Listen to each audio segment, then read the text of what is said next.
न कहानी कोई, किस्सा कहो न कहानी कोई, न राजा जहां हो न रानी कोई। मीलों सफर कर हो पहुंचा जहां, मीलों सफर कर हो पहुंचा जहां, पूछता भी नहीं है अब तो पानी कोई, पूछता भी नहीं अब पानी कोई। सभी साहित्य प्रेमियों को मेरा नमस्कार, सभी कवियों को मेरा नमस्कार। आदरणीय गुरुवर रामदरस मिश्र जी के चरणों में सादर नमन। मैं रविशंकर सिंह आप सभी का स्वागत करता हूं काव्य संध्या कविता के रंग रामदरस मिश्र के संग, जो एक संयुक्त प्रयास है sports economics and marketing web journalism Shri Guru Tegh Bahadur Khalsa college Delhi विश्वविद्यालय एलुमनाइज और स्पोर्ट्स क्रीड़ा,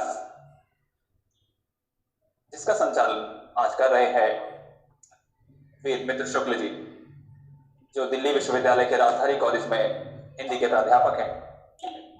और इस पूरे कार्यक्रम की संयोजिका है डॉक्टर स्मिता मिश्रा।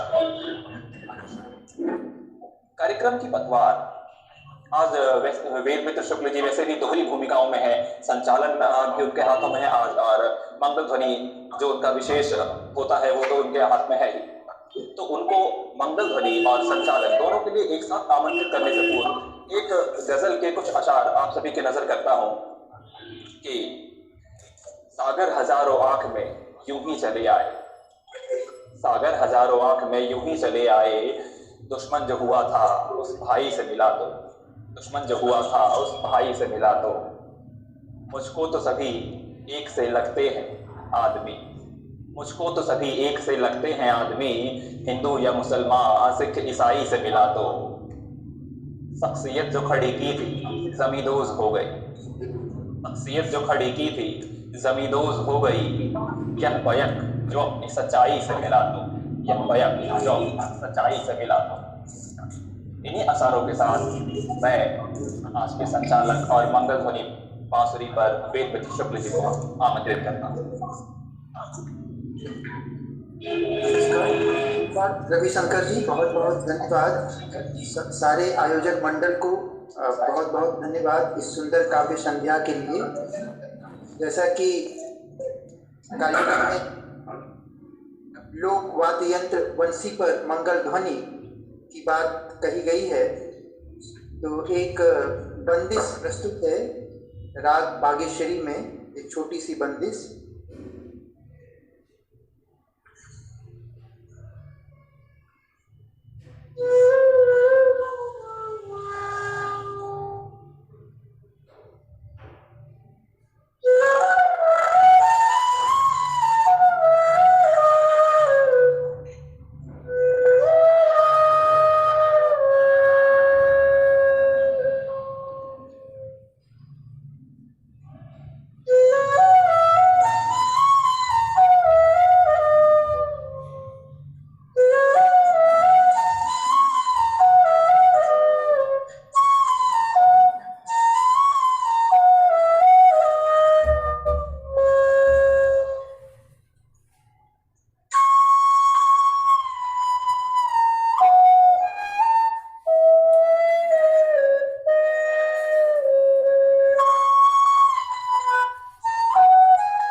धन्यवाद। यह एक छोटी सी बंदिश थी। आज गुरुवर रामदरस मिश्र जी का हम सबको सानिध्य मिल रहा है और उनके सानिध्य में जो सांस्कृतिक साहित्यिक धारा है वो किस तरह से प्रवाहमान है, हम सब उसके साक्षी हो रहे हैं। आज हमारे साथ जो अतिथि कवि आए हैं उनमें एक से बढ़कर एक कवि हैं और हम सभी श्रेष्ठ कवियों के साथ जो हमारे समकालीन कवि रहे हैं उनके साथ हम जुड़ते रहे हैं। आज हमारे साथ श्रीधर दुबे जी हैं जो कि एक अच्छे युवा कवियों में से गिने जाते हैं। आदरणीय संजीव कौशल जी हैं दिल्ली विश्वविद्यालय से। डॉक्टर निधि अग्रवाल जी हैं, एक चिकित्सक हैं पेशे से और झांसी से बिलोंग करती हैं, झांसी की रहने वाली हैं। साथ में हमारे ब्रज श्रीवास्तव जी, जैसा कि मैंने चर्चा किया, इस प्रकार से हमारे 4 कवियों का आज एक समवाय, एक समवेत सुर, समवेत बंदिश हम सबके सामने उपस्थित है। बहुत अधिक बातें न करते हुए मैं चाहूँगा कि हमारे साथ ब्रज किशोर जी हैं विदिशा से, जो कि एक कई कविता संग्रह, तमाम गुमी हुई चीजें, घर के भीतर घर, ऐसे दिन का इंतजार, ऐसे कविता संग्रह आदरणीय ब्रज किशोर जी के मैं ब्रज श्रीवास्तव जी के आ चुके हैं। ब्रज श्रीवास्तव जी के मैं गुरुवर रामदरस मिश्र सहित आयोजक मंडल की अनुमति लेते हुए ब्रज श्रीवास्तव जी को आमंत्रित करना चाहूंगा काव्य पाठ के लिए। आदरणीय ब्रज श्रीवास्तव जी।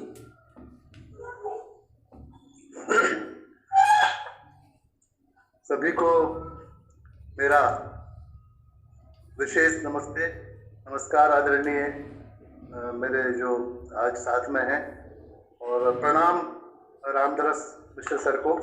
हमने जब से शुरुआत की है तब से हम विभिन्न पत्र पत्रिकाओं में आपकी कविताओं का, आपके लिखे का सानिध्य पाकर कुछ न कुछ प्रकारांतर से सीख रहे हैं।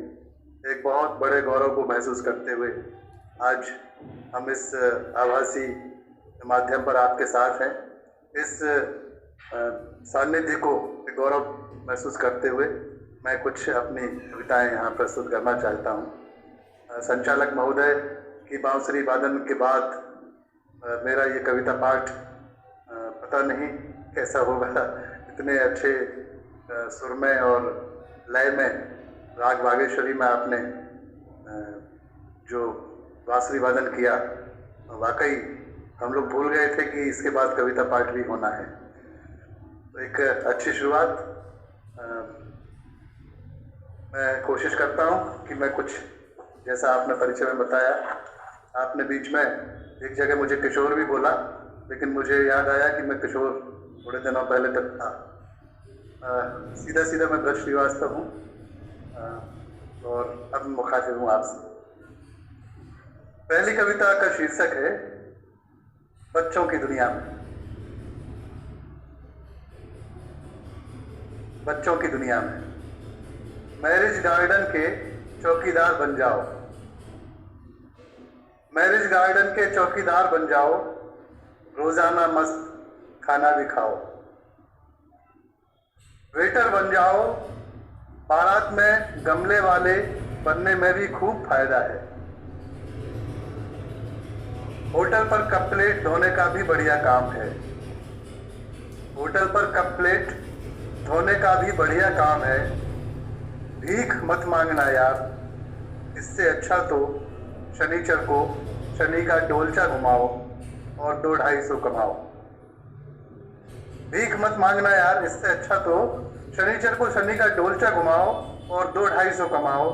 एक गरीब बच्चा दूसरे गरीब बच्चों को ऐसे मशवरे दे रहा है, एक गरीब बच्चा दूसरे गरीब बच्चों को ऐसे मशवरे दे रहा है।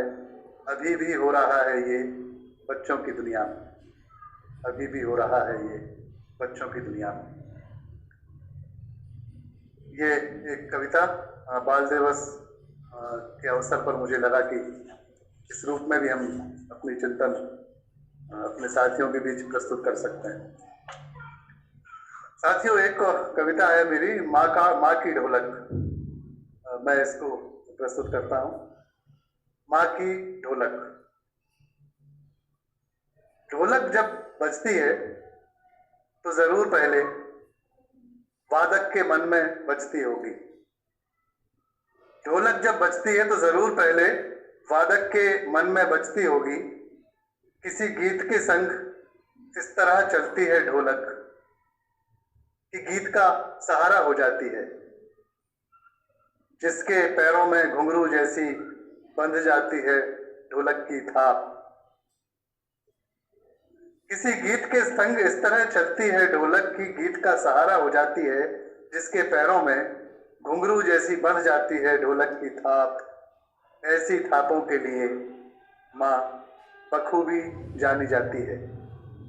कहते हैं ससुराल में पहली बार उसने ढोलक बजाकर अचरज फैला दिया था हवा में। ऐसी थापों के लिए माँ बखूबी जानी जाती है। कहते हैं ससुराल में पहली बार ढोलक बजाकर अचरज फैला दिया था उसने हवा में। उन दिनों रात में ढोलक मंजीरों की आवाज सुनते ही सोया करते थे लोग। उन दिनों रात में ढोलक मंजीरों की आवाज सुनते ही सोया करते थे लोग। दरअसल तब लोग लय में जीते थे। जीवन की ढोलक पर लगी मुश्किलों की डोरियों को खुशी खुशी कस लेते थे बजाने के पहले। जीवन की ढोलक पर लगी मुश्किलों की डोरियों को खुशी खुशी कस लेते थे बजाने के पहले। अब यहाँ जैसा हो रहा है मैं क्या कहूँ। उत्सव में हम सलीम भाई को बुलाते हैं ढोलक बजाने के लिए और कोई नहीं सुनता। इधर माँ 65 पार हो गई है, उसकी गर्दन में तकलीफ है, फिर भी पड़ोस में पहुँच ही जाती है ढोलक बजाने के लिए।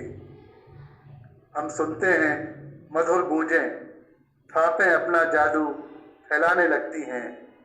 माँ ही है उधर जो बजा रही है डूब कर ढोलक, डूब कर ढोलक। इसके बाद एक और कविता है, शीर्षक है मैं ही वंचित रहा। मैं ही वंचित रहा। जब बाढ़ आई नदियों में मैंने बादल और पानी को दी कारण बताओ की चिट्ठी। जब बाढ़ आई नदियों में मैंने बादल और पानी को दी कारण बताओ की चिट्ठी। जब भूकंप आया तो मैंने डांट दिया धरती को। जब झुलसे लोग गर्मी से तो मैं झल्लाया सूरज पर। जब भूकंप आया तो मैंने डांट दिया धरती को। जब झुलसे लोग गर्मी में मैं झल्लाया सूरज पर। इनमें से किसी ने नहीं की कोई प्रतिक्रिया। करते रहे अपना काम सभी बेखौफ होकर। मैं ही वंचित रहा प्रकृति के खेल देखने से। मैं ही वंचित रहा प्रकृति के खेल देखने से। स्वप्न में मिली नियंता की नौकरी को गंवा दिया मैंने यूं ही। स्वप्न में मिली नियंता की नौकरी को गंवा दिया मैंने यूं ही। आवाज ही उठाई थी, पॉलिटिकल कविता है, आवाज ही उठाई थी। केवल आवाज ही उठाई थी हमने, यह मानकर कि यह हमारा हक है और यह मानकर कि हम आदमी हैं। बिना काम के नहीं जुटा सकते दाल रोटी, नहीं जी सकते बिना कुछ किए। यह सोचकर कि हम एक बड़े लोकतंत्र के बाशिंदे हैं, एक होकर उठाई थी हमने आवाज। इस आशा में कि हमारी आखिरी कोशिश लाएगी रंग। कुछ दिनों में फिर जाने लगेंगे हमारे बच्चे स्कूल। आवाज ही उठाई थी हमने केवल, और जालिमों ने तो धरती ही उठा ली सिर पर। और जालिमों ने तो धरती ही उठा ली सिर पर। वो हो चले थे सरफिरे, उन्हें नहीं मालूम जब वे खुद आएंगे जालिमों की गिरफ्त में उन्हें भी सहारा लेना होगा उठती हुई आवाज का। उन्हें भी ज़रूरी लगेगा आखिर में अपनी आवाज़ को ही उठाना, उन्हें भी ज़रूरी लगेगा आखिर में अपनी आवाज़ को ही उठाना। अगली कविता है आदत में। चैन की चादर को ओढ़े बगैर सो जाना अब आ गया है आदत में। चैन की चादर को ओढ़े बगैर सो जाना अब आ गया है आदत में। आदमी के कम होते जा रहे कद पर और चीजों के बदलते रुख पर ना बोलना आदत में आ गया है। चुक रही हैं संवेदनाएं रोज, घट रही हैं कीमतें सांस की। ऐसी खबरें सुनकर पढ़कर झट से हटाना ध्यान अब आ गया है आदत में। खुद से ही हो रहे हैं दूर, इस एहसास को होने न देना। खुद से ही अब हो रहे हैं दूर, इस एहसास को होने न देना। सरकती जा रही खजूर के कांटे जैसी उदासीनता इंसानियत के तन में। कई कई जरूरी बातों से बेखबर रहना अब आ गया है आदत में, अब आ गया है आदत में। इसके बाद एक कविता है चिड़िया। जितने मनुष्य थे सब चिड़िया थे। जितने मनुष्य थे वे पक्षी भी थे, उड़ते रहते थे। शुरुआत यहां से है। जितने मनुष्य थे वे पक्षी भी थे, उड़ते रहते थे। कोई बाज की उड़ान लेकर, कोई हंस की उड़ान लेकर, कोई गौरैया जैसी भी फुदकती रहती थी। कुछ मानसरोवर के प्रवासियों की तरह जाते रहे दूर भावना के क्षेत्र में, फिर पता नहीं कहाँ गए।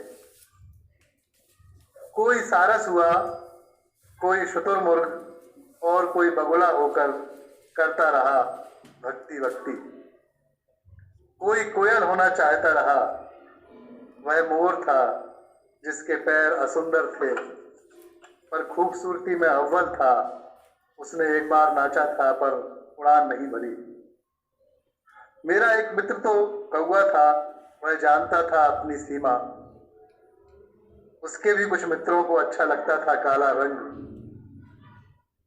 कुछ रिश्तेदार थे जो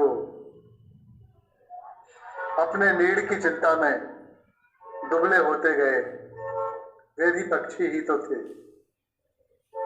मैं खोजता रहा ऐसे मित्र जो चातक होते, जिनका प्रेम से लगाव होता। नीलकंठ होते, कठफोड़वा होते, कबूतर या फिर उल्लू ही होते, पर नहीं मिले। हर मनुष्य कोई ना कोई पक्षी होना चाहता था। मेरी प्रेमिका को ही लो होना चाहती थी बुलबुल। मैंने खुद एक चिड़िया होना चाहा जो अपने घोंसले में सिर्फ रैन बसेरा के लिए लौटती है रोजाना। मनुष्यों की दुनिया में पक्षी इस तरह भी शुमार हुए। पक्षियों की दुनिया में मनुष्य किसी भी तरह शामिल नहीं हुए। पक्षियों की दुनिया में मनुष्य किसी भी तरह शामिल नहीं हुए। बहुत खूब, बहुत खूब। आशा घोष एक कविता है मेरी, वो प्रस्तुत कर रहा हूं। हट जा ना उम्मीदी, रास्ते से हट जा। हट जा ना उम्मीदी, रास्ते से हट जा। मौत को मार डालने के लिए घायल हुई जिंदगी जा रही है। उसके पास वक्त की कमी है, तेज तेज जाना पड़ रहा है उसे किसी के हिस्से का वक्त बचाने के लिए। उसके पास वक्त की कमी है, तेज तेज जाना पड़ रहा है उसे किसी के हिस्से का वक्त बचाने के लिए। भूल जाओ अभी कुछ सोचना, कुछ बोलना, सुनो ये सायरन की आवाज और बस दुआ करो, और बस दुआ करो। एक जरूरी, बहुत जरूरी आशा घोष करती हुई एम्बुलेंस जा रही है, एम्बुलेंस जा रही है। अभी अभी दिवाली हुई है तो एक कविता दीपक पर। एक जमाना था जब मिट्टी का हर तरफ बोलबाला था। जी स्वागत है। एक जमाना था जब मिट्टी का हर तरफ बोलबाला था, बच्चे उसे खाया करते थे खेलते समय, महिलाएं बाल धोया करती, इलाज के लिए मुफीद रही मिट्टी ही। कुम्हार को प्रजापति इसलिए कहा गया कि वह मिट्टी के बर्तन पूरे गांव को देता था। कबीर ने उसकी बातें अपनी साखी में की। ब्याह की शुरुआत में ही होती थी मिट्टी की पूजा। एक जमाना था जब किसी के मिट्टी में मिल जाने की खबर सुनकर लोग रोने लग जाते थे। नाटक में मिट्टी की गाड़ी की बड़ी भूमिका थी। देश का नाम राष्ट्र नहीं मिट्टी होता था। हम सब बाहर से घर में प्रवेश करते समय तनाव नहीं, मिट्टी छुटाते थे। खेतों की मिट्टी को माँ की तरह पूजा जाता था। सबसे बढ़िया खिलौने मिट्टी के हाथी घोड़े होते थे। मिट्टी के घरों में ही रहते थे महापुरुष। मिट्टी की गंध नहीं मिली थी मिट्टी में। एक जमाना था जब सूरज और चंद्रमा के अलावा रोशनी बांटने का जिम्मा दीपक का था।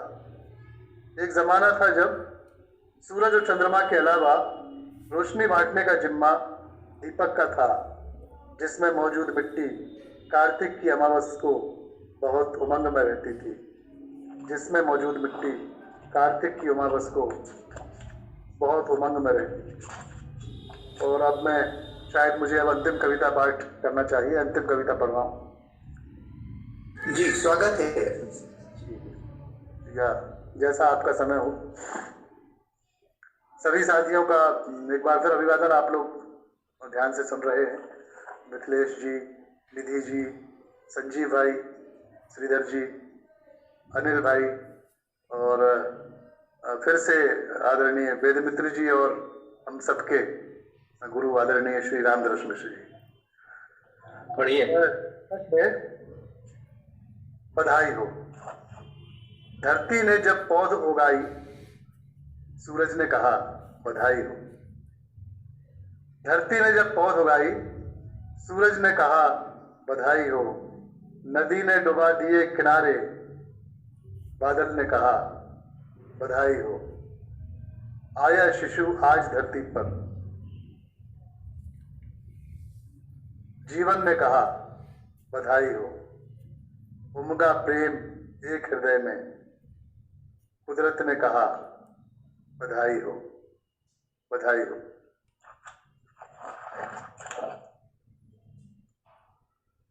इतनी पर्याप्त है कि अभी समय है।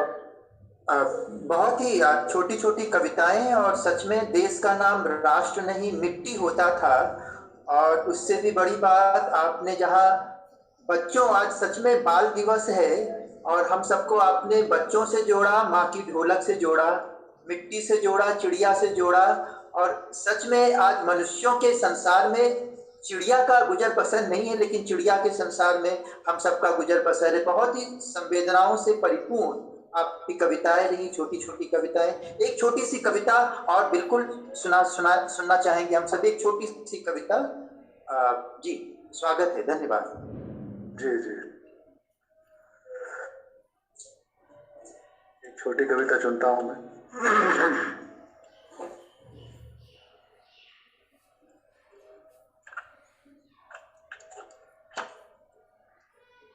पुकार नहीं पा रहा हूं, खत्म होते जाते हैं कुछ रिश्ते, इनकी चुभन बनी रहती है।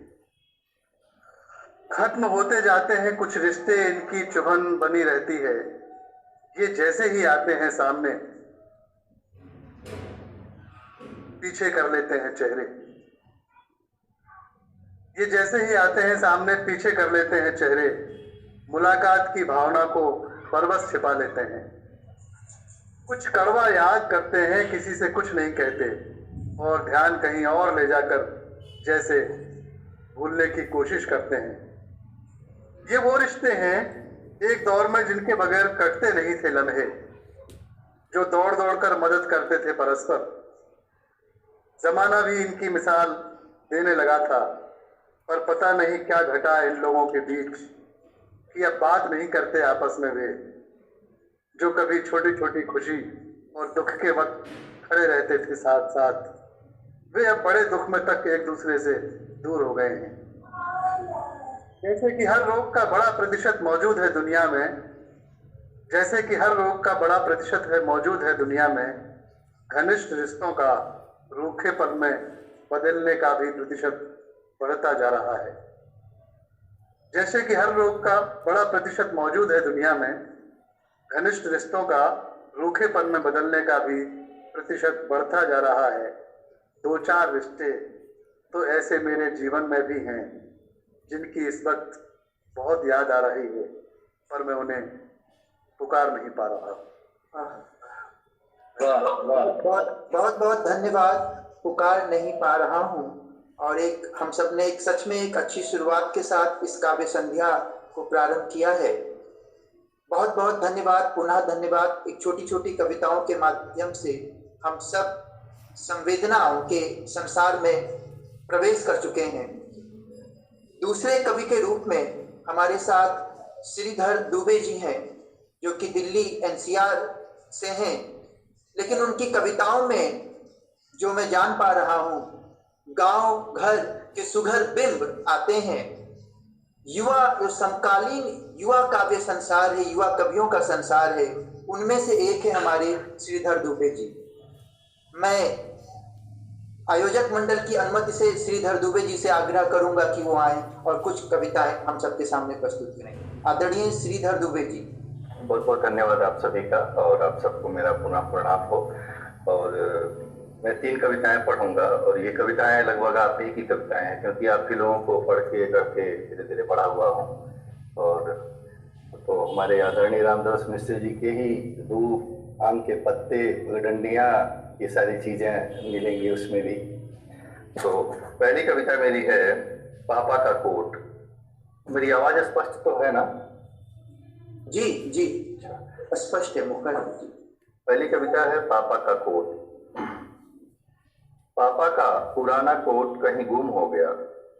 घर के एक कोने में लगी खूंटी से टंगा रहता था चुपचाप, या कभी कभी वह भी आकार पा लेता था पापा के देह में ही उन्हीं के देह जैसा। सालों गुजर गए, उस कोट को इतिहास में तब्दील हुए। मुझे तो ठीक ठाक याद भी नहीं कि वो चीथड़े चीथड़े हो फटा या फिर दे दिया गया किसी जरूरतमंद को। वैसे पापा अब कोट नहीं पहनते, मुझे वो खुद अब एक कोट की तरह दिखते हैं, ठीक उसी की तरह घर के एक कोने में समय की खूंटी पर टंगे हुए चुपचाप। अगली कविता है एक उम्रदराज कड़ाही। साँझ की सांवलाई अंगुलियों ने मानो छुआ हो घर के कोने में उपेक्षित पड़ी उस करीखई कड़ाही को, कि जिसकी उम्र का सही सही हिसाब लगा पाना भी अब मुश्किल। अपने यौवन के रजत दिनों को गंवा चुकी एक उम्रदराज कड़ाही है वो, जीवन भर के अथक श्रम से झमाई काली कलूटी, कि जिस पर जिद्दी दाग धोने के दांवों से भरी साबुन की टिकिया भी अब बेअसर। आज घर के एक कोने में मृत्युमुखी किसी धीर गंभीर बुढ़िया सी चुपचाप बैठी बाट जो रही है उस कबाड़ी वाले का, जो अपने तराजू पर तौल कर ले जाएगा उसे औने पौने दामों पर अपने ही साथ किसी दूसरी दुनिया की ओर। और ये अंतिम कविता है औरत शीर्षक से। औरत शीर्षक से ये कविता है। वह जब भी टूटी तो बस इतना भर ही टूटी कि कुछ और बन सके। वह जब भी टूटी तो बस इतना भर ही टूटी कि कुछ और बन सके। तीखी हुई तो बस इतना ही कि बना रहे सब्जी का स्वाद। खट्टे के बाबत भी बस चटनी के स्वाद भर ही खट्टी हो पाई। नमक बनी तो स्वाद की ही तासीर के मुताबिक आहिस्ते आहिस्ते घुल गई दाल में। बस यही 3 कविताएं थी। बहुत बहुत धन्यवाद आप सभी का।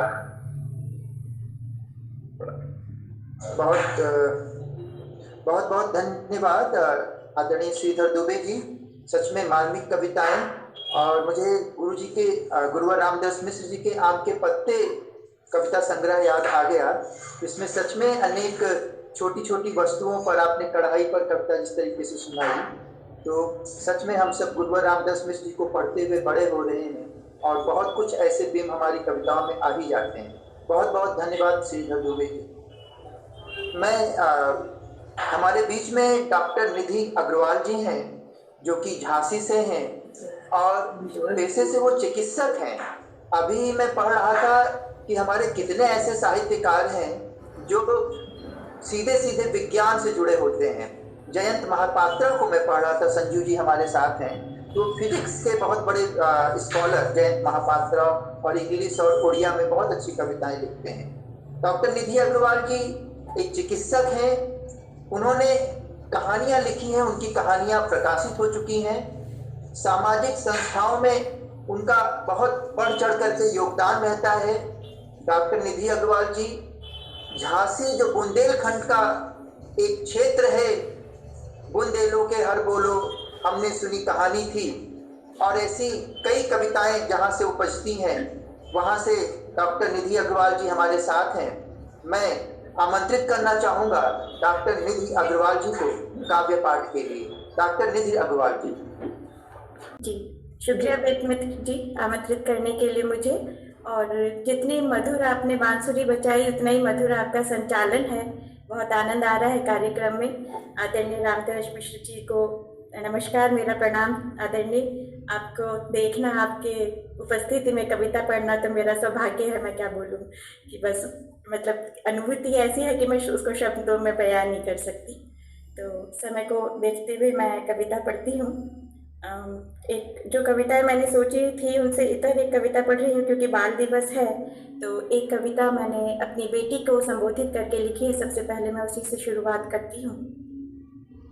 अपने हिस्से की हवा निसंकोच भरना फेफड़ों में, अपने हिस्से की हवा निसंकोच भरना फेफड़ों में, और ऊंचाइयों पर अनथक चढ़ जाना, जाना पहाड़ों पर और बादलों को अपनी जुल्फों में सजाना, जाना किसी सूखे देश और जुल्फे झटकाना, किसी आँख के आंसू बीम उन्हें पत्तों पर ओस कणों से सजाना, दुनिया की तमाम धुनें नकार तुम अपनी नई धुन बनाना, नाचना और अपने घेर के छोर पर दुनिया को नचाना, बेहद हौले से रखना कदम पहाड़ों के तल पर, उनकी छिली हुई आत्मा को सहलाना, उन्हें शामिल करना अपनी प्रार्थनाओं में, उनकी अक्षुणता को की मन्नत हेतु नए पेड़ लगाना, पहाड़ी नदी के मुहाने जैसी नींद छोटी और सपने बड़े रखना, तमाम विवशताओं और अनियमितताओं में भी अपनी आँखों की चमक कभी मंद न पड़ने देना।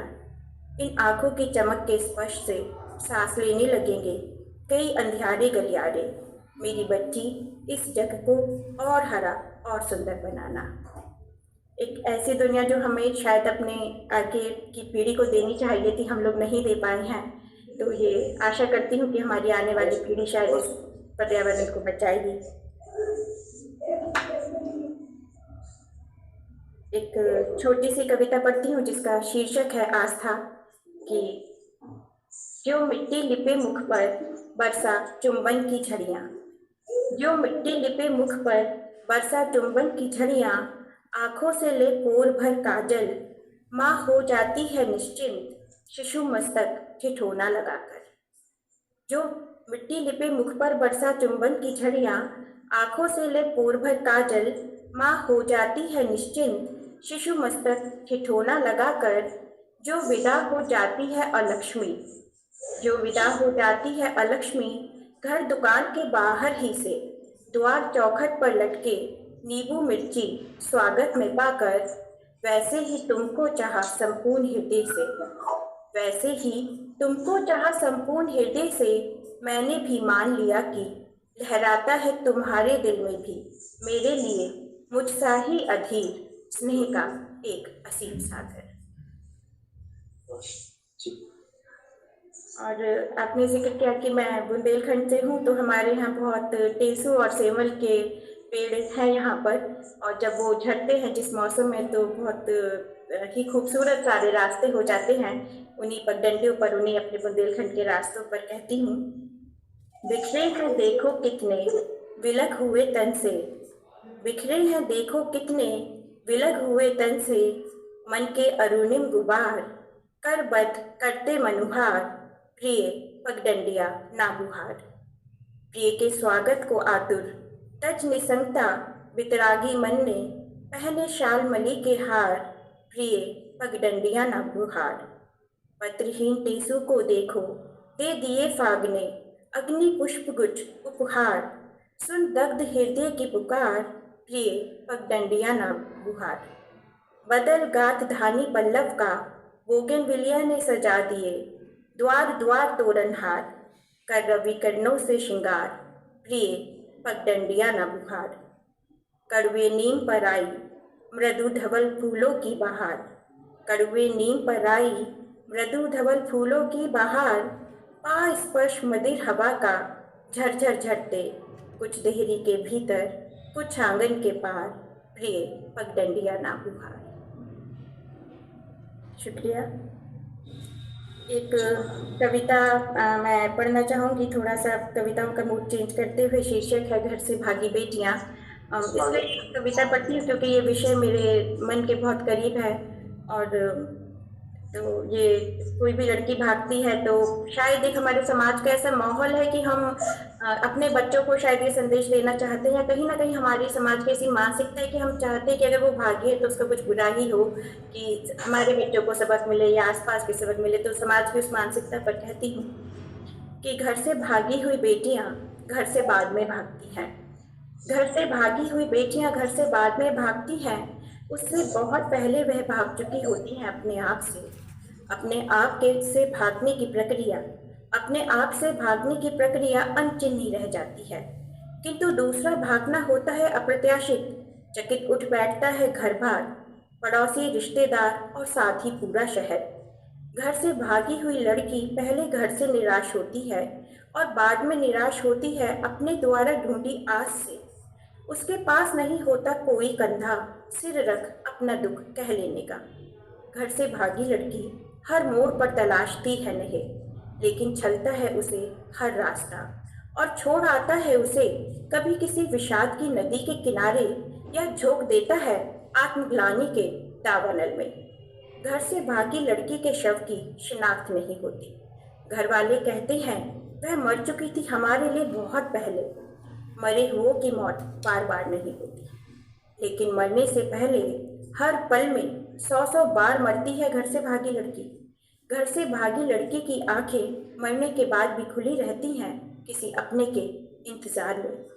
अगली बार जो भागे कोई लड़की, अगली बार जो भागे कोई लड़की, उसे बेटी ही बने रहने देना। अगली बार जो भागे कोई लड़की, उसे बेटी ही बने रहने देना। रहने को एक घर देना, रोने को एक कंधा देना, वापसी का मार्ग देना, और जहाँ भी रहे रहे सानंद, और जहाँ भी रहे रहे सानंद, बिटिया को शुभ आशीष देना। बहुत सुंदर मैम, बहुत सुंदर। वेद जी थोड़ा बताएंगे कितना समय हमारे पास है? एक दो कविताएं हम और सुन सकते हैं। ठीक। तो एक ये मेरी मेरी पर्सनल फेवरेट है, वह कविता मैं पढ़ती हूँ। कविता का शीर्षक है वसीयत। सुख एक खूबसूरत परिकल्पना है, सुख एक खूबसूरत परिकल्पना है, जीवन कम और अधिक दुख के मध्य चयन की जद्दोजहद। सुख एक खूबसूरत परिकल्पना है, जीवन कम और अधिक दुख के मध्य चयन की जद्दोजहद। मार्ग के द्वंद्व में फंसे नियति को देते हैं हम मन्नतों की रिश्वतें। मार्ग के द्वंद्व में फंसे नियति को देते हैं हम मन्नतों की रिश्वतें। देवता मनुष्यों के समक्ष निर्बल हैं, देवता मनुष्यों के समक्ष निर्बल हैं। अधूरी मन्नतें देवों की आत्मा पर बोझ, बोझ के भार से अनझिप जगता है ईश्वर, बोझ के भार से अनझिप जगता है ईश्वर। उसे असमय पुकारते हम नहीं जानते, नियति और मृत्यु के बीच की साठगांठ। माफी चाहूंगी, उसे असमय पुकारते हम नहीं जानते, यातना और मृत्यु के मध्य की साठगांठ। यातना की विजय पर दूर खड़ी हस्ती है मृत्यु, यातना की विजय पर दूर खड़ी हस्ती है मृत्यु।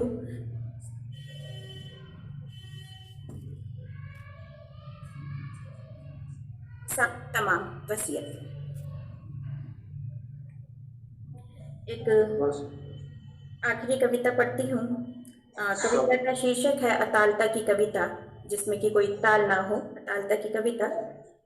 कैसा होगा वह दुख जिसके आंसू किसी बहर को निभाते कोरों से फिसलेंगे।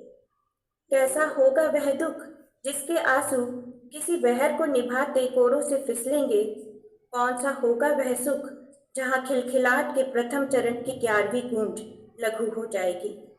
किससे होगा वह प्रेम वर्णों के निश्चित क्रम में ही सिमटा हुआ, किशोर से बहती है समान यति पर ठहर फिर हवा। क्यों कर लिख दूं छंदबद्ध एहसास, जीवन में कब निश्चित है सुख और दुख की मात्रा। हर पल चकित करता है अतुकांत क्षणिका सा, हर पल अपने में एक नई कविता है। बहुत बहुत शुक्रिया। बहुत बहुत धन्यवाद आदरणीय निधि अग्रवाल जी, डॉक्टर निधि अग्रवाल जी। सच में कोमल भाव और सुंदर शब्दों के साथ ही यथार्थ को हम व्यक्त कर सकते हैं। इन कविताओं से हमने समझा है जहां बेटी के साथ पर्यावरण, जो इको फेमिनिज्म जिसको हम बोलते, तो बेटी, पर्यावरण, आस्था, घर से भागी हुई लड़कियां भी नहीं, घर से भागी हुई बेटियां, इन कविताओं के साथ, इन संवेदनाओं के साथ हमने डॉक्टर निधि अग्रवाल जी को सुना। सच में वो यातना और मृत्यु के बीच साठगांठ, ऐसे जो चित्र, ऐसे जो बिंब सामने उपस्थित किए डॉक्टर निधि अग्रवाल जी ने। बहुत बहुत धन्यवाद आदरणीय डॉक्टर निधि अग्रवाल जी। हमारे साथ एक महत्वपूर्ण कवि हैं हमारे समकालीन साहित्य के, साहित्य अकादमी से उनकी कविता संग्रह उंगली की परछाइयों से, मैं सही हूं, मैं यहाँ पर वो कविता संग्रह प्रकाशित हुआ। उंगलियों में परछाइयां, साहित्य अकादमी से उनका कविता संग्रह प्रकाशित हुआ है। दिल्ली विश्वविद्यालय के एक महाविद्यालय में प्राध्यापक हैं। अंग्रेजी भाषा और साहित्य के गंभीर अध्येता हैं। छात्रों के साथ, विद्यार्थियों के साथ, युवाओं के साथ वो अंग्रेजी साहित्य और पश्चिमी साहित्य की चर्चा पर चर्चा में व्यस्त रहते हुए भी हिंदी के लिए अपना समय, अपना जीवन दे रहे हैं। बहुत सारे समकालीन हिंदी कवियों का उन्होंने अनुवाद किया है। उनके मैं यहाँ पर पढ़ूं जो कुछ नाम मेरे विश्व साहित्य से: सुंतारो तानिकावा, कार्लोस डुमंडी आंद्रादे, एडम जगेवेस्की, चार्ल्स बकोस्की की कविताओं के अनुवाद उम्मीद में प्रकाशित हुए हैं। 20वीं शताब्दी के प्रमुख पोलिश कवियों की कविताओं का हिंदी में अमृत संग्रह शीघ्र प्रकाश्य होने को है। इसके साथ साथ नरेश सक्सेना जी की कविताओं का अंग्रेजी में अनुवाद किया है। तो किस प्रकार से पश्चिमी साहित्य से भी जुड़े हुए और हिंदी साहित्य, इसमें कोई संदेह नहीं कि हिंदी उनके साथ है, हिंदी उनकी है, लेकिन उसके साथ हिंदी में रुचि बनाए रखना और पूरी रचनात्मकता के साथ हिंदी के साथ जुड़े रहना। मुझे उनकी एक कविता याद आती है, क्योंकि मैं जुड़ा रहा हूँ आदरणीय संजू कौशल जी से, तो उनकी एक कविता चींटियों पर याद आती है। बहुत ही सुंदर सी कविता है, मैं चाहूंगा वो प्रस्तुत करेंगे यहाँ पर। तो बिना और अधिक भूमिका के मैं सीधे अपने कविवर डॉक्टर संजू कौशल जी को आमंत्रित करूंगा कि वो आए और हम सबके साथ काव्य पाठ करें यहाँ पर। आदरणीय डॉक्टर संजू कौशल जी। शुक्रिया भाई वेद मित्र जी। और मुझे नहीं पता था कि आप बहुत इतनी खूबसूरत बांसुरी बजाते हैं। पहली दफ़ा मुझे ये पता चला, जबकि हमारी दोस्ती एक दशक से पुरानी है। तो ये इस कार्यक्रम की मेरी एक उपलब्धि रही जानना। साथियों, बहुत खुशी हो रही है इस बात की कि आदरणीय हमारे वरिष्ठ कवि गुरु रामदरस मिश्र जी के साथ आज ये कविता पाठ संभव हो पा रहा है। मुझे याद आ रहा है कि कई साल पहले उनके जन्मदिन के अवसर पर इसी तरह का सानिध्य हम लोगों को मिला था। भाई जसवीर जी भी वहाँ थे और भी कई सारे लोग वहाँ थे, और हम लोगों ने गुरु जी की जो जन्मदिन है उसको इस तरह से मनाते हैं साथ ही, तो मनाया था। तो आज दूसरा मौका है उनके उपस्थिति में मैं कविताएं पढ़ने जा रहा हूँ। सभी साथियों को नमन करते हुए ब्रज श्रीवास्तव जी और निधि अग्रवाल, श्रीधर दुबे जी, कई साथी और भी हैं, जसबीर त्यागी जी, स्मिता मिश्रा जी। कुछ छोटी छोटी कविताएं मैं सुनाऊंगा पहले और फिर एक दो बड़ी कविताएं हैं जिनको एक कविता है मातृभाषा। मातृभाषा मतलब माँ की भाषा, वह भाषा जिसे माँ बोलती है। अगर माँ की भाषा बोलनी पड़े, उसी में जीना पड़े तो मुश्किल होगा। हम पिता की भाषा बोलते हैं, पिता के नक्शे कदम पर चलते हैं, व्यावहारिक होना सीखते हैं। मतलब जिससे काम निकलता है, जिसमें झूठ सच भुला रहता है। धीरे धीरे हमारी भाषा इतना मच जाती है कि जानना मुश्किल होता है कि हमारे भीतर क्या है। लोग कहते हैं जो माँ के बच्चे होते हैं वे बच्चे ही रहते हैं, हम बड़ा होना चाहते हैं, हम पिता होना चाहते हैं।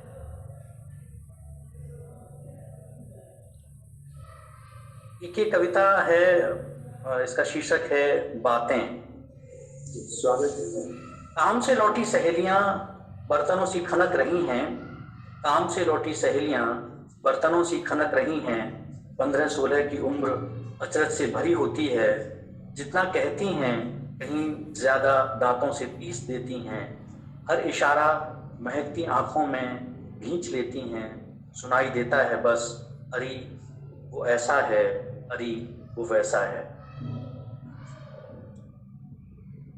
ये कविता है गुलमोहर।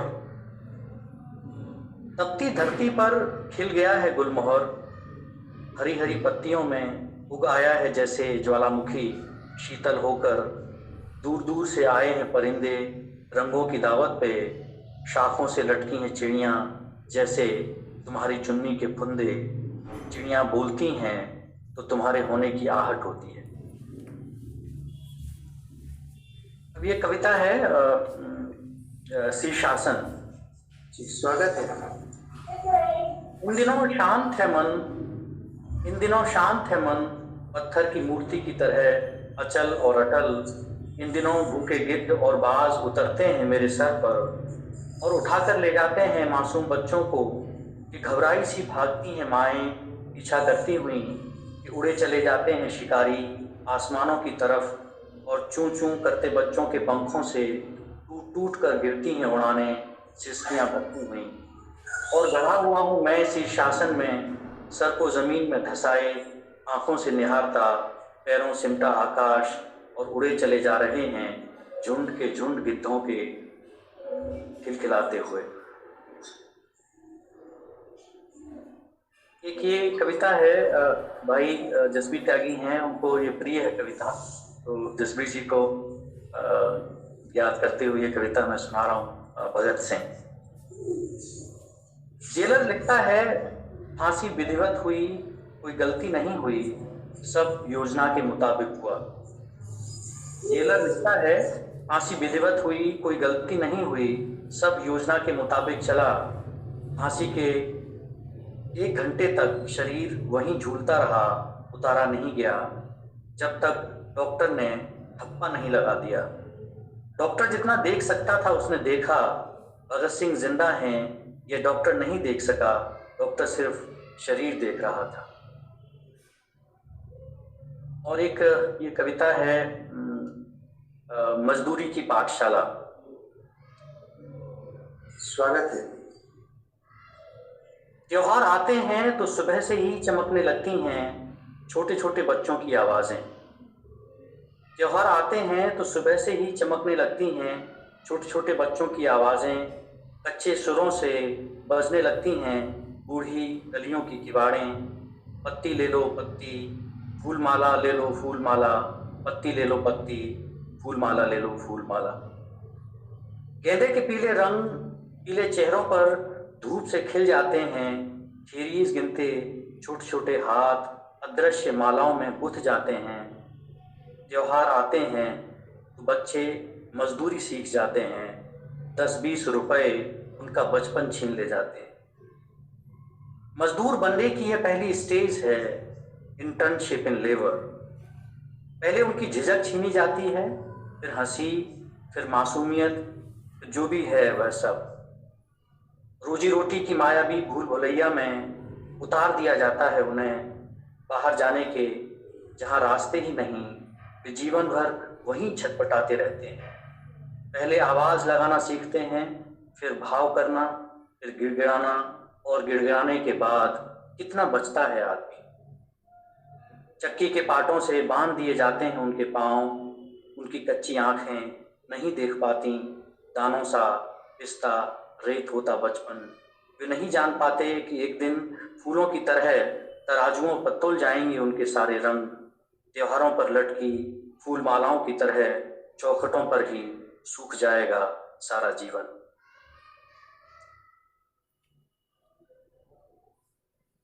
एक ये कविता है, शीर्षक है गणित। 5 बीघा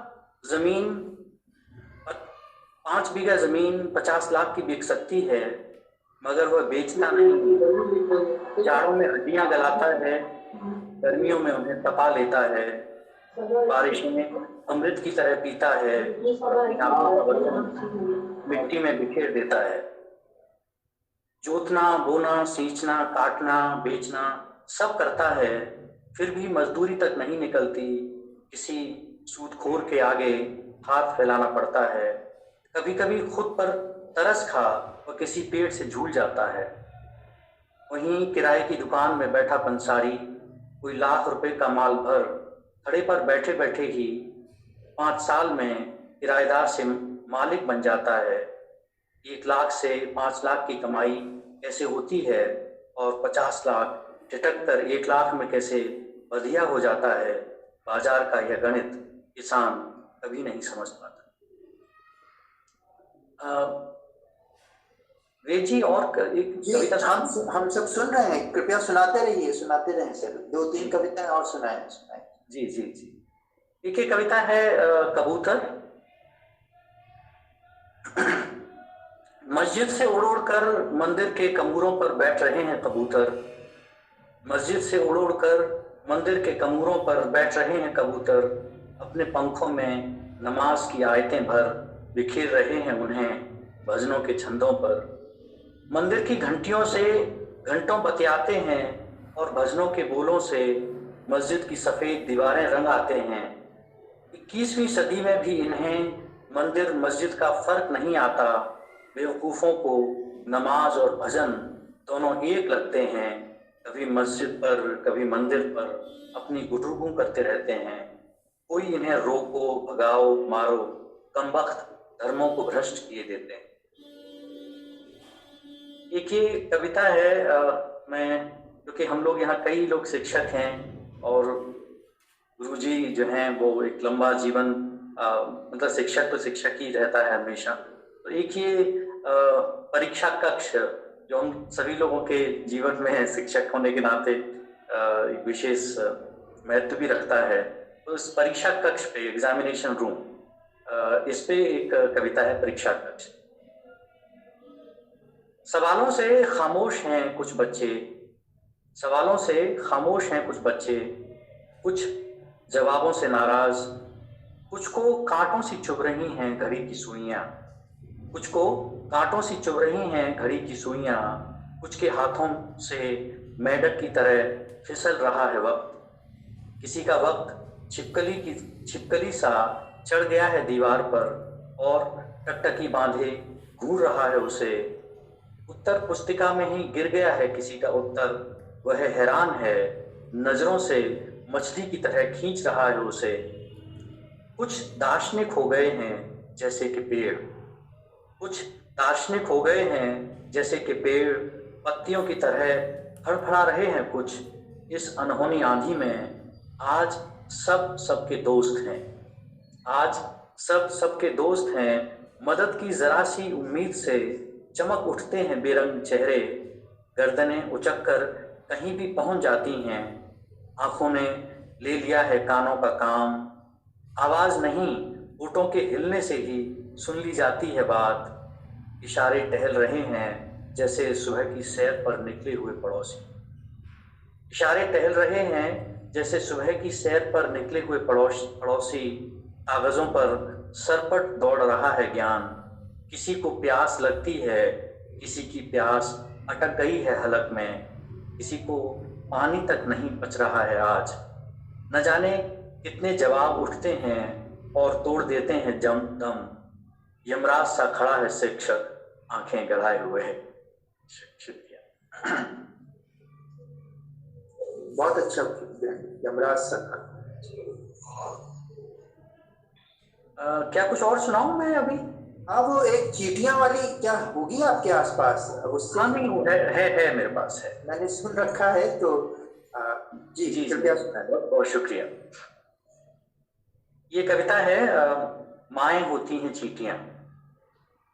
चींटियों को देखकर माँ की याद आती है मुझे, चींटियों को देखकर माँ की याद आती है मुझे। वो भी ऐसे ही उतार लेती थी, कढ़ाई में जमी रह गई सब्जी की परत रूखी रोटी से। सबको खिलाने के बाद यही लिपटी हुई बची रह जाती थी सब्जी का एहसास दिलाती हुई, और हमें झांसा कि वो रूखी नहीं खा रही, सब्जी से खा रही है रोटी। माएँ वास्तव में चींटियां होती हैं, लगातार चलती रहती हैं वे इस कोने से उस कोने, कामों को जैसे सूंघती चलती हैं और दबाकर अपने मजबूत हाथों में लिए चलती हैं उन्हें यहाँ से वहाँ। वे चींटियों की तरह ही होती हैं ताकतवर, वे चींटियों की तरह ही होती हैं ताकतवर, तभी तो उठा लेती हैं अपने से कई गुना बड़ा घर अपने छोटे से सर पर। चींटियां होती हैं माएँ, बचा कर रखने की अपनी आदत में चीज़ें मुश्किल वक्त के लिए। चींटियां होती हैं वे अपने शरीर में कि हड्डियों के सिवाय कुछ नहीं होता उनमें। चींटियां होती हैं माएँ कि जरा सी आहट से मुश्किल की फैल जाती है खलबली उनमें, और निकल पड़ती हैं वे अंडी बच्चों की हिफाजत में। चींटियां होती हैं वे लड़ते हुए अपनी रक्षा में, कि दांतों को गहरा गाड़ देती हैं कि मरकर भी नहीं छूटती उनकी पकड़ घर के दुश्मन से। चींटियां होती हैं माएँ रास्ते में बतराते हुए, चींटियां होती हैं माएँ रास्ते में बतराते हुए, रुककर हालचाल पूछते हुए दूसरी चींटियों से। ये ज़्यादातर लकीरों में चलती हैं और भटक कर फिर से मिल जाती हैं उन्हीं लकीरों में। कि माएँ लकीरों में रहती हैं सारी जिंदगी अपनी हथेलियों की।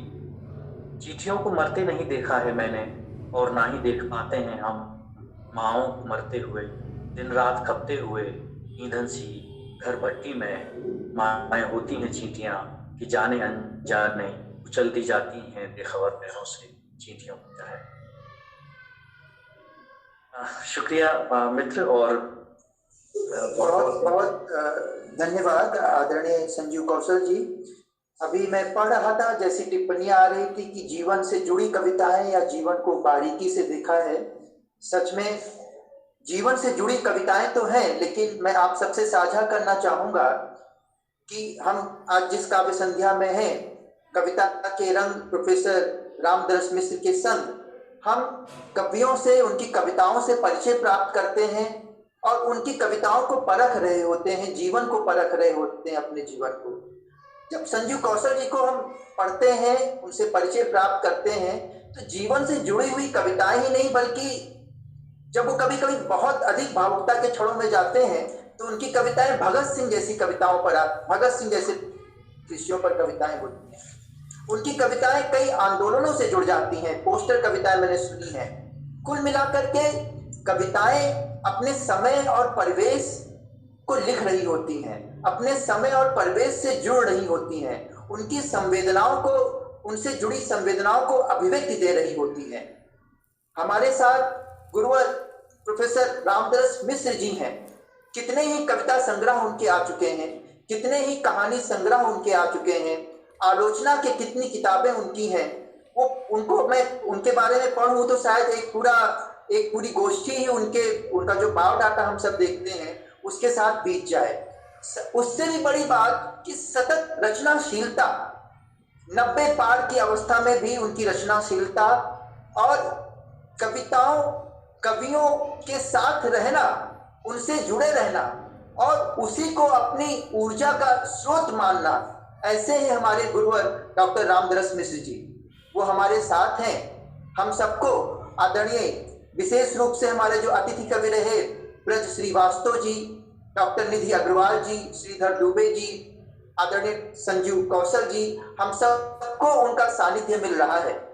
हम आभारी हैं स्पोर्ट्स क्रीड़ा जो अल्मुनाई एसोसिएशन खालसा कॉलेज है दिल्ली विश्वविद्यालय का, उसके भी, जिन्होंने ये काव्य संध्या सहेजी है, जिन्होंने ये काव्य संध्या हम सबके लिए प्रस्तुत की है। मैं गुरुवर डॉक्टर रामदास मिश्र जी को हम सबको अपने आशीर्वाद वचन दें, कुछ कविताएं सुनाएं। उससे पहले मैं एक कविता स्वयं की प्रस्तुत करते हुए गुरुवर रामदास मिश्र जी को आमंत्रित करना चाहूंगा। मेरी कविता का शीर्षक है वह मौसम। वह मौसम ही कुछ ऐसा था, वह मौसम ही कुछ ऐसा था, कोई भी हो कैसा भी हो माटी छू भर जाए बस। कोई भी हो कैसा भी हो माटी छू भर जाए बस, वह बीज बन जाता। माटी छू भर जाए बस वह बीज बन जाता, माना धान तो रोपे गए थे, अनंत अनाज जो पाना था, मगर महुआ आम फरेंग एक भी बूंद रस छोड़ा नहीं गया था। स्वाद लेकर गुठलियां फेंक दी गई थी, वे सब कब पेड़ बन गई पता ही न चला। वो मौसम ही कुछ ऐसा था, स्मृतियां भी माटी से जुड़ गई थी। कहीं भी कैसा भी रहूं लौट लौट आता हूं शहर से गांव। स्मृतियों के बीज फल फूल रहे हैं, स्मृतियों के बीज फल फूल रहे हैं उर्वर प्रदेश में। धन्यवाद। मैं अब और अधिक बातें न करते हुए, मुझे फिर से मैं उस कविता को बार बार याद करता हूं कि जब मैं चुप हो जाता हूं तो कविता बोलने लगती है। गुरुवर रामदास मिश्र जी की ये बहुत छोटी सी प्यारी सी कविता है कि मैं जब चुप हो जाता हूं, ये बहुत अच्छे से इसके जो भाव है। मैं गुरुवर प्रोफेसर रामदास मिश्र जी को आमंत्रित करूंगा कि वो आज हम सबको अपना वचन और अपनी कविताओं से जी। त्रिवर वेद मित्र जी, बेटी स्मिता, रविशंकर, भरत श्रीवास्तव जी, संजीव कौशल जी, निधि अग्रवाल जी, श्रीधर दुबे जी, हर बार मैं अपनी खुशी जाहिर करता हूँ कि मेरा 98 साल की उम्र में कहीं जा नहीं पाता हूँ, यहाँ तक कि अपने जो आत्मीय मित्र हैं उनसे भी नहीं मिल पाता हूँ। फोन से बात हो जाती है और अब पढ़ने में भी बहुत रुचि नहीं रह गई है, थकान सी लगती है। तो इस गोष्ठी के माध्यम से नए नए कवियों से मुलाकात होती है, उनका सानिध्य प्राप्त होता है। उनका सानिध्य तो सुख देता ही है, उनकी कविताएं मेरे अंतर में झंकृत होती रहती हैं। वेद मित्र की बांसुरी के साथ जब कविताएं शुरू होती हैं, नया संगीत और कविता का परस्पर संवाद हो रहा है, परस्पर मिल गई हैं। तो मैं घर बैठे हुए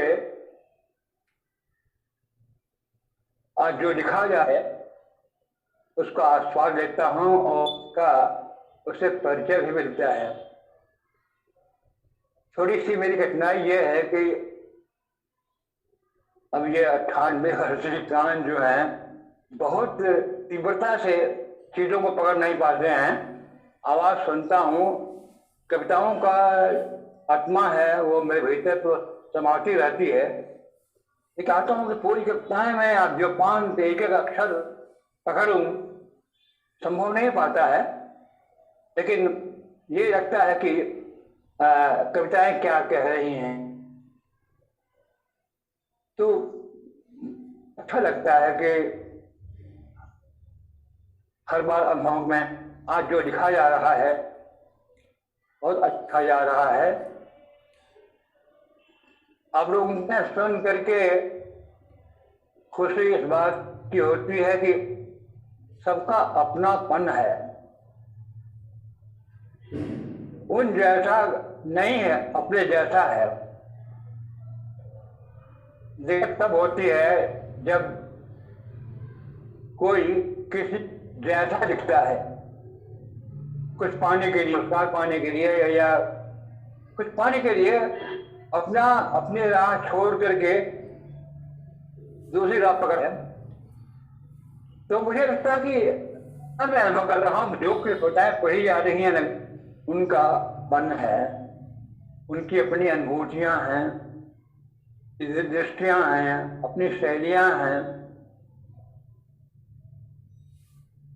कोई बचपन हो, अमर हो, भागी लड़की हो, चिड़िया हो, ये अनेक कविताएं जो हैं वे अपने साथ संवेदनाओं का संश्लेष लिए आई हैं। ये इन सारी कविताओं का जो एक सामाजिक स्वर है वह इन कविताओं को एक बेहतर पहुंचता है।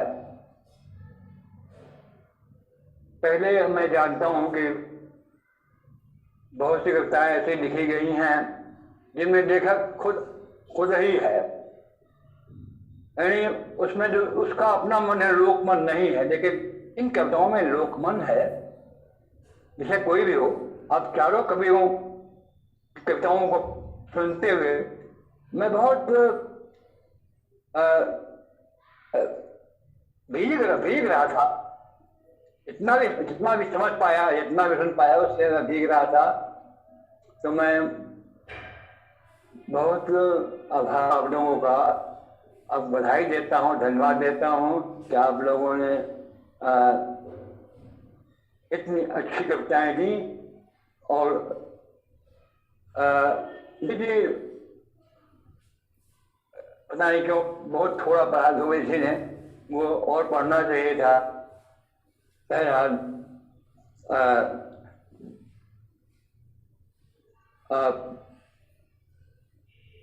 आपके लिए मैं अपनी कोई कविता पढ़ रहा हूँ।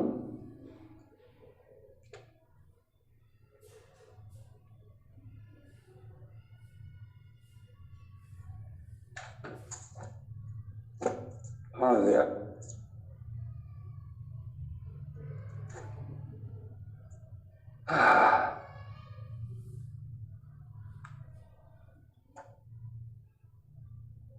एक मेरी थोड़ी सी लंबी है। मैंने लंबी भी लिखी है, छोटी भी लिखी है, गजल भी लिखी है, मुक्तक भी लिखा है। और मैं जहाँ आप यहाँ पढ़ना होता है, मैं परेशानी भी पड़ जाता हूँ, क्या पढ़ूँ।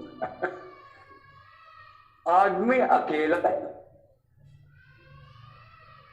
कहते हैं ज्ञान ध्यानी, आदमी अकेला है। वो अकेला आता है, अकेला जाता है। वो कहाँ से आता है, कहाँ जाता है, आने चले और जाने के बाद कहीं होता भी है नहीं, कोई नहीं जानता। लेकिन और जाने के बीच तो वह होता ही, किंतु आने और जाने के बीच तो वह होता ही है। एक लंबा या छोटा संकुल जीवन जीता, धरती पर प्रकट होने पूर्व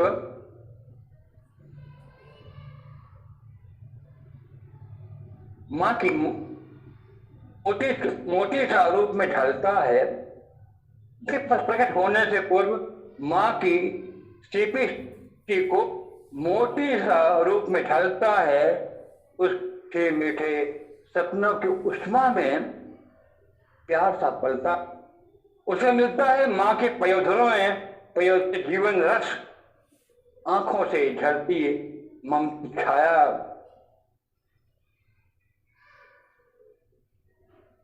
ओठों से बरसते गीतों की गुनगुनाहट और पूरे घर में व्याप्त उसके मुंह की खुशी। धीरे धीरे उसे मिलता है पिता के कंधे से छोटा सा आकाश। धीरे धीरे उसे मिलता है पिता के कंधे से छोटा सा आकाश। भाई बहन अंगुलियों से खड़ा होने का सहारा, ऊर्जा और परिवार की छांव में पड़ने लगते हैं। उसकी आंखों में जीवन के नए नए सपने और उसकी आंखों में जीवन के नए नए सपने उभरने लगती हैं। रूप रंगों की नई नई पहचान हमजोलियों से होने लगता है। आत्मीय कीड़ा संभाल धीरे धीरे परिवार से गांव, गांव से पार, जवार से नगर, नगर से महानगर, महानगर से देश, देश से विश्व तक फैलती जाती है उसकी यात्राएं। न जाने कितने कितने हाथ, कितने स्वर, कितने कितने सुख दुख, कितने कितने सपने उसके साथ हो जाते हैं और सब मिलकर लड़ते हैं अकेलेपन से। और सभी मिलकर अकेलेपन से धूप उससे बतियाती है, हवा उसे छेड़कर खिलखिलाती है। खुशबू, रस, रूप, रंग समाते चले हैं उसके अस्तित्व में। नदियां उसे नहलाती हैं मां की तरह, पिता की तरह बादल उसके ऊपर आस का जल ढालते हैं। चिड़िया ठाट से देती हैं एक गीतों भरी सुबह और रंग बिरंगे पंखों भरा एक दिन। समय से खिलता है उसके भीतर राग का फूल, समय खिलता है उसके भीतर राग का फूल और पूरी रात उसके सुगंध से महमहाने लगती है। पूरी कायनात उसके सुगंध से महमहाने लगती है। एक साकार सूरज उतर आती है उसके जीवन के आंगन में। एक दिन एक साकार सूरज उतर आती है उसके जीवन के आंगन में शौक की तरह और यात्रा गुनगुनाने लगती है। सूरज धीरे धीरे ऊर्जा बनती चली जाती है और पेड़ से तनकर खड़ी हो जाती है मार्ग में आने वाले के खिलाफ।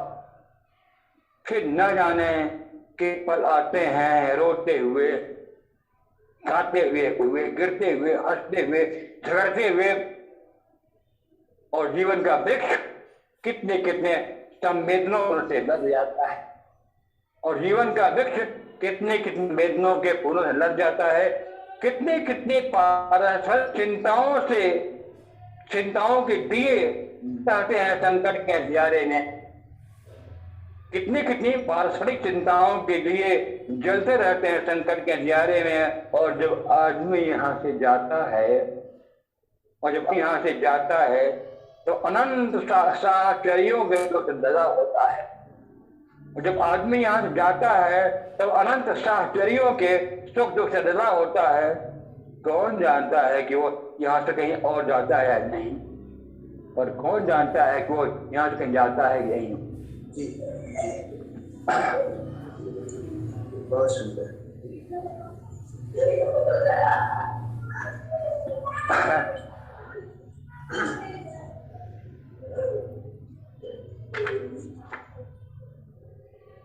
तो एक और पढ़ दे रहा हूं। दिनचर्या करमचंद एक सामान्य व्यक्ति है। दिनचर्या करमचंद की सुबह हुई, चलो भाई करमचंद, इनको फिर उठाओ अपने सिर पर और दौड़ो शाम तक एक ही घोड़े की तरह। देखो फिर उठाओ अपने सिर पर और दौड़ो शाम तक एक ही घोड़े की तरह। दोपहरी एक टपटी हुई यात्रा जैसे किसी पेड़ के नीचे घड़ी भर को ठहरी। हुई दोपहरी एक टपटी हुई यात्रा जैसे किसी पेड़ के नीचे घड़ी भर को ठहरी। सामने सजे व्यंजनों के रस भूखी आंखों विष घोल रहे हैं। सामने दुकान व्यंजनों के रस भूखी आंखों में विष घोल हैं। खुरदरे हाथ बार बार फटी जेब कटो, खुरदरे हाथ बार बार फटी हाथ हैं। पास ही एक नल से बरस रही न जाने किसकी मेहरबानी। चलो हो भाई करमचंद पी लो खाली पेट था पानी। चलो हो भाई करमचंद पी लो पानी। शाम इस पर एक गठरी है, न हल्का न भारी है, न उसे धो पाता हूं न उतार तू, जाने कैसी लाचारी है, जाने एक लाचारी है। अंतिम रात फिर आ गया हूं मां तुम्हारी ममतरी गोद में, सुला दो अपनी शीतल दामल पत्तियों से। फिर आ गया हूं भाई तुमसा भरी गोद में, सुला दो अपने शीतल श्यामल पत्तियों से। बहुत थक गया हूं मां दिन भर दौड़ते दौड़ते, बहुत थक गया हूं मां दिन भर दौड़ते दौड़ते। उन सपनों को बेचने की आवाजें लगाते लगाते तुम रोज मेरी आंखों में सजा देती हो चांद तारों से। उन सपनों को बेचने की आवाजें लगाते लगाते इन्हें तुम रोज मेरी आंखों में सजा देती हो चारों से। दिन की अजनबी हलचल में अपन का सुकून खोजते खोजते टूट जाता हूँ। दिन की अजनबी हलचल में अपनेपन का सुकून से खोजते टूट जाता हूँ और तुम्हारे अदृश्य शीतल विस्तार से किसी कोने में सिमट कर सो लेता हूँ। दिन भर का दर्द लिए चुपके चुपके से रो रहे, दिन भर का दर्द लिए चुपके रो देता हूँ और हल्का हो जाता हूँ फिर दर्द सहने के। फिर आ गया हूँ माँ, फिर आ गया हूँ माँ। बहुत जी। गुरु जी राजधानी एक्सप्रेस जा रही है भी है क्या उसमें, अगर आपके पास हो तो? राजधानी एक्सप्रेस जा रही है जी, बेटे का आग्रह है, मैं सुना रहा हूँ। राजधानी एक्सप्रेस जनता गाड़ियां रोक दी गई हैं, यहाँ वहाँ पसीने से लथपथ वे खड़ी खड़ी बुदबुदाती हैं, पसीने से लथपथ वे खड़ी खड़ी बुदबुदाती हैं। सांस रोककर खड़े तमाम छोटे छोटे स्टेशन, सांस रोककर खड़े तमाम छोटे छोटे स्टेशन। हाँ, राजधानी एक्सप्रेस जा रही है राजरानी की तरफ। हाँ, राजधानी एक्सप्रेस जा रही है राजधानी की तरफ। ये राजधानी से राजधानी को जाती है, ये राजधानी से राजधानी को जाती है।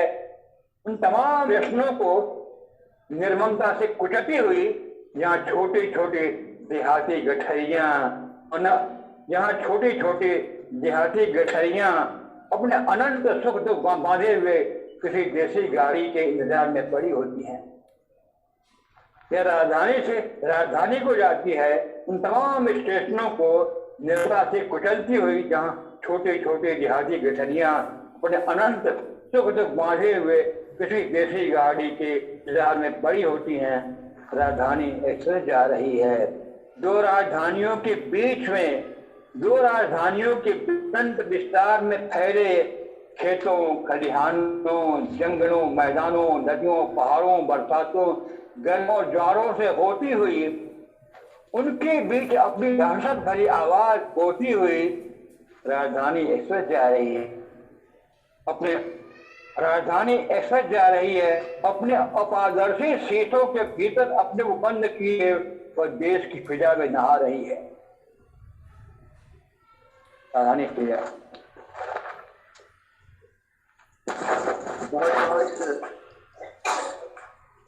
बहुत बहुत धन्यवाद गुरुजी, बहुत बहुत धन्यवाद। हम सब सच में आपके हर एक एक शब्द को सुन रहे थे। गुरुवर रामदास मिश्र जी की लंबी कविताओं से मैं जुड़ा रहा हूं और उनकी लंबी कविताओं का एक संकलन मुझे तैयार करने का भी अवसर प्राप्त हुआ। गुरु जी के पास सच में बहुत सारी कविताएं हैं। आज हमारे साथ निश्चित रूप से आशीष जी, अभियान, अनिल शर्मा जी, अर्चना नायडू जी मैं देख रहा था, अर्चना जी, उर्वशी जी, अशोक कुमार जी, बबीता गुप्ता जी, डॉक्टर जसवीर त्यागी जी, मंजू तोमर जी, डॉक्टर शैलेंद्र जी, इंदु प्रकाश जी, शशांक भैया, वनिता जी, शशि कुमार, शिव कुमार मंडल, सूर्यभान पांडे जी, श्वेता और न जाने जो हमारे प्रतिभागी हैं वो तो सब जुड़े ही रहे हैं, लेकिन दो प्रमुख लोग हैं जो हमारे साथ जुड़े हुए हैं, ये हमें पूरी तरीके से मालूम है। माता जी सरस्वती मिश्र जी हम सबके साथ हैं, जरूर सुन रही होंगी। अभी हम सबको बताएंगी आदरणीय स्मिता मिश्र जी कहाँ हैं, वो हम सब के साथ हैं, उनको भी हम प्रणाम करते हैं। ये काव्य गोष्ठी का एक सुंदर और बहुत ही अच्छा संचालन होता है हमारे वरिष्ठ समालोचक ओम निश्चल जी के द्वारा। क्योंकि ओम निश्चल जी आज किन्हीं कारणों से यहाँ पर उपस्थित नहीं है, लेकिन वो कहीं ना कहीं से हम लोगों को सुन रहे हैं। और मैं आप सबके साथ यह जानकारी भी साझा करना चाहूंगा कि जो खालसा कॉलेज का अल्मुनाई एसोसिएशन स्पोर्ट्स क्रीड़ा से जुड़ा हुआ है, वो इसे YouTube पर भी प्रसारित करता है और उसके माध्यम से अनेकों लोग जुड़ते हैं। गुरुवर रामदरस मिश्र जी हम सबके साथ होते हैं, रहते हैं कविता के रंग प्रोफेसर रामदरस मिश्र के संग। मैं बहुत ज़्यादा समय न लेते हुए, जो एक बहुत ही आवश्यक और सच में एक अच्छा कार्य होता है, इस काव्य संध्या को प्रारंभ करना, इस काव्य संध्या को परिणति देना और इस काव्य संध्या की पूरी परिकल्पना जो हम सबके सामने होती है, उसकी जो संयोजिका हैं वो डॉक्टर स्मिता मिश्र जी हैं, हिंदी विभाग की प्राध्यापिका हैं, दिल्ली विश्वविद्यालय के खालसा कॉलेज से जुड़ी हुई हैं, हमारे साथ हैं। मैं आमंत्रित करना चाहूंगा गुरुवर डॉक्टर रामदरस मिश्र जी के सुंदर कई 3 कविताएं ही सुनी, मैं और थोड़ा सा बात कर लूं कि अगर आदरणीय ओम निश्चल जी होते तो गुरुवर से हम और भी कविताएं सुन रहे होते। आज हमने कम सुनी है, शायद संचालन का जो है वो जोशो खरोश में यहाँ पर ला नहीं पाया, इसलिए गुरु जी ने 3, लेकिन उनके जो भी कविताएं हम लोगों के साथ हैं, श्रीधर दुबे जी ने राजधानी एक्सप्रेस याद दिलाई, उन्होंने आग्रह किया और हम सबको राजधानी एक्सप्रेस सुनने का मौका मिला। मैं आमंत्रित करूंगा आदरणीय डॉक्टर स्मिता मिश्र जी को आभार ज्ञापन के लिए। नमस्कार और आभार वेद जी। आज वेद जी पर दोहरी जिम्मेदारी थी। मेरी आवाज आ रही है वेद जी? बिल्कुल आ रही है आवाज। जी। हमेशा की तरह आपने कार्यक्रम को मांगलिक एक प्रारंभ दिया और उसके बाद मांगलिक संचालन किया। माता जी की बात की, पहले माँ से बात कर लूं। संजीव जी ने एक कविता पढ़ी थी माँ और चीटियों को लेकर के, तो हमारी माँ बराबर इस कार्यक्रम से, ये जो कार्यक्रम है यह कोरोना की द्वितीय घातक लहर से, अस्थिर लहर से अब स्थिरता के समय तक धीरे धीरे पहुंचा है, बराबर पहुंचा है।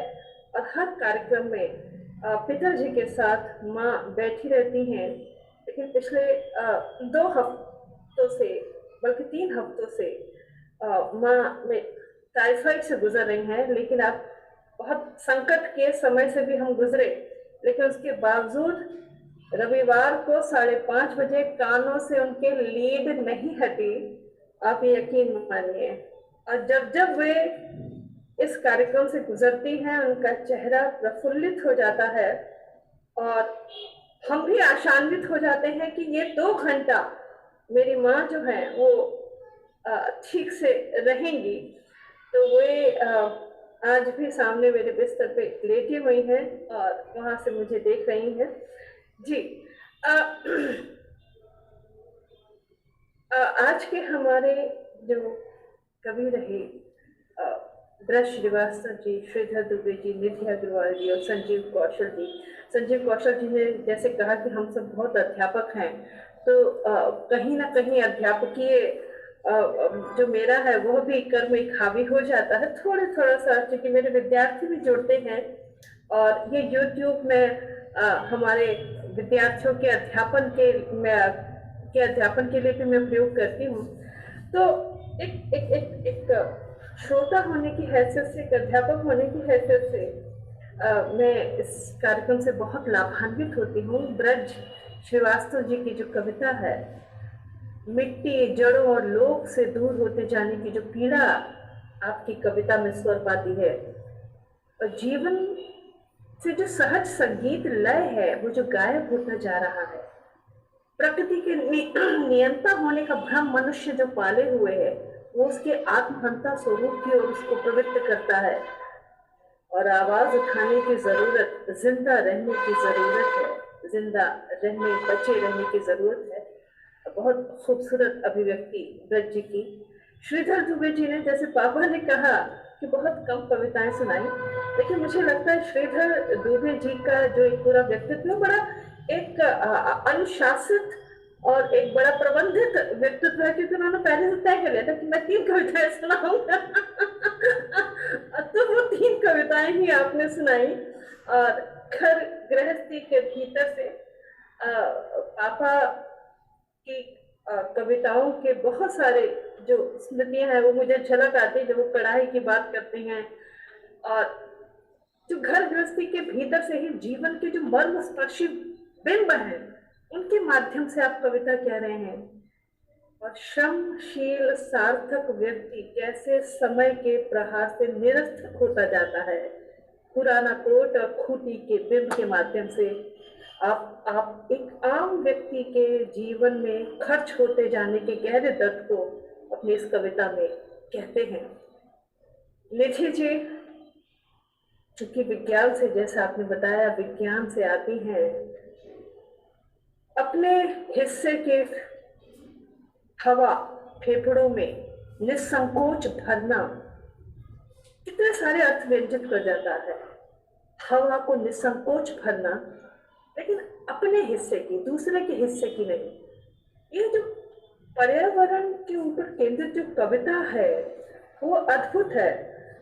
आज हमें जो जीने लायक दुनिया मिली है उसके पीछे एक निस्वार्थ मनुष्यता की धारा है, लेकिन अफसोस है कि हम इस धारा को अक्षुण्ण नहीं रख पा रहे हैं, और अपनी आने वाली पीढ़ी को, आने वाले बच्चों को हम कैसा स्मॉग भरा वातावरण भी स्मॉग भरा और मनुष्यता भी स्मॉग से दूषित दे रहे हैं।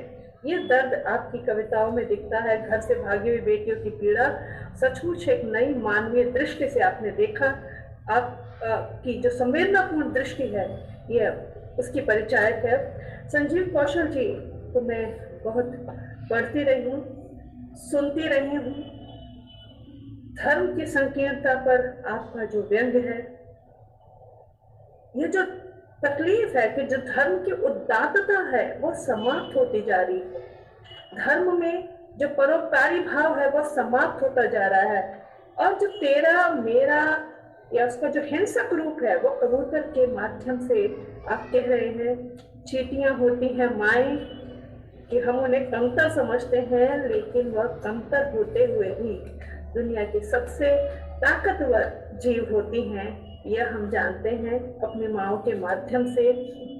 मातृभाषा के जरिए मनुष्य की जो स्वार्थी प्रवृत्ति है उस पर आप व्यंग कर रहे हैं, जिसमें माँ का स्पर्श, प्रेम, संवेदना की अवहेलना करके जो मनुष्य की जो स्वार्थी प्रवृत्ति है कि पिता के रूप में हम अधिकार को पाना चाहते हैं, तो मातृभाषा पर हम उस भाषा को ज्यादा वरीयता देते हैं जिससे हमें प्रभुत्व प्राप्त होता है। और भगत सिंह कविता के माध्यम से सत्ता का जो दमनकारी रूप है आप उसे उखाड़ते हैं, उस दमनकारी रूप को जिस ढंग से उखाड़ते हैं, और सत्ता की कहीं ना कहीं ये मूर्खता भी बताते हैं कि क्रांति की जो आवाज उठाने वाले स्वर हैं उन्हें दबा देने से क्रांति नहीं समाप्त होती। क्रांति एक विचार होता है जिसे जितनी तेजी से दबाते हैं उतनी तेजी से वे उठती है। बाजार का गणित, परीक्षा कक्ष, काम पर लौटी सहेलियां। कौशल जी ने जिस तरह से सूक्ष्म पर्यवेक्षण, यानी जो आम से लगने वाले दृश्य हैं, उन आम से लगने वाले दृश्यों में आपने जो गहरी बातें व्यंजित की हैं, निश्चित रूप से आपके कवित्व को वह रेखांकित करती है। तो मैं आप सभी कवियों का मैं बहुत बहुत आभार प्रकट करती हूँ, और पिताजी के मुक्तक से मैं हमेशा एक अपना वक्तव्य है वो समाप्त करती हूँ। 4 लाइन का मुक्तक, 4 पंक्तियों का। सो न पाए ख्वाब मेरे, मैं सुलाता रह गया। सो न पाए ख्वाब मेरे मैं सुलाता रह गया, चुप न पाए दर्द उनके गीत गाता रह गया। चाहता है मन यहाँ जाऊं वहां जाऊं मगर, चाहता है मन यहाँ जाऊं वहां जाऊं मगर, जा न पाता मुझको हर मौसम बुलाता रह गया। तो हर मौसम यूं ही ना बुलाता रह जाए, इसलिए हम हर रविवार को आप लोगों से मिलते हैं। आपके माध्यम से हम अपनी कविता की समझ को समृद्ध करते हैं और आशा है कि आप लोगों की उपस्थिति का सानिध्य हम इसी तरह से पाते रहेंगे। एक जरूरी बात यह है कि हम इस पूरी काव्य श्रृंखला को एक पुस्तक का रूप हम ओम जी दे रहे हैं, जिसमें आप सबसे निवेदन है कि आप अपनी कविताएं जो हैं वह ओम जी को प्रेषित कर दें। चूंकि वो अब अंतिम पड़ाव पर है तो हमें चाह रहे हैं वो पूरी जल्दी ही उसका लोकार्पण भी हो जाए। तो आप लोगों से निवेदन है कि अपनी कविताएं शीघ्र कीजिए। स्वस्थ रहिए, प्रसन्न रहिए, मनुष्यता की जो आपके भीतर की जो धारा है वह हम सब पे, मेरे विद्यार्थियों पे, अपने आसपास सबको फैलाते रहिए। आभार जी, बहुत बहुत धन्यवाद। और अब हम इसको छोड़ सकते हैं अपने अपने स्थान से अगली काव्य संध्या के लिए फिर से। एक बात कहना चाहूंगी मैं। जी मैम। मेरी जितने भी अपने अग्रजों से बात होती है तो सबके मन में एक बात हमेशा रहती है कि हमारे बाद हमारे साहित्य का क्या होगा, जो हम लिख रहे हैं उसका क्या होगा, इस परंपरा का निर्वहन कौन करेगा। लेकिन जो आज के इस प्रोग्राम से मैं जुड़ी हूँ तो सर का सबसे पहले तो बहुत बहुत आभार, आपसे मुझे जोड़ा तो मन ऐसा कुछ से भर गया है। और शायद जो भी इस प्रोग्राम को देखते होंगे कि आदरणीय के जैसे बच्चे हैं कि उनके लिए उन्होंने पूरा एक आयोजन रखा है कि वो आज के कवियों को सुन सकें। अधिकतर कवियों के संग या लेखकों के संग ये समस्या आती है कि उनके घर पे उसको समझा नहीं जाता कि जो इनका मन है वो साहित्य में रमता है, जो इनकी खुशी है वो साहित्य में है। तो मैं कहती हूँ कि ऐसे बच्चों को पाना मतलब आदरणीय से जुड़ना हमारा सौभाग्य है, लेकिन ऐसे बच्चों को पाना आदरणीय का सौभाग्य है जो उनके इस मन को समझ रही हैं और इस आयोजन को कर रहे हैं। तो ये बहुत बड़ी बात है। शायद इस परंपरा से और भी लोग प्रेरित होंगे और जो हमारे माता पिता हैं या जो हमारे परिवार के लोग लिख रहे हैं तो उनका लेखन में इस रुचि को समझेंगे और उनके लेखन को ऐसे ही संरक्षित रखेंगे। बहुत बहुत मन अभिभूत हुआ ये सब। जी बिल्कुल बिल्कुल बिल्कुल सहमत हूँ आपसे, सहमत हूँ। गुरु जी से मैं भी जुड़ा रहा हूँ और कई प्रकार से गुरु जी के जो परिवार से जुड़े हुए हैं, एक साहित्य, नाटक, संस्कृति, इन सबकी एक परंपरा सच में हम सबके सामने है। तो धन्यवाद आदरणीय स्मिता मिश्र जी और आप सभी को बहुत बहुत धन्यवाद, पुनः धन्यवाद। धन्यवाद निधि जी, सहमत। नमस्कार। इसको अब हम लोग संपन्न करें इस कार्यक्रम को, यहाँ पर इस काव्य संध्या को। अब हम बहुत बहुत बधाई आप लोगों को, बधाई, धन्यवाद बहुत बहुत। मेरे प्रति आप लोगों का जो सम्मान भाव है उसका, उसके लिए आभारी हूँ। फिर मिलेंगे।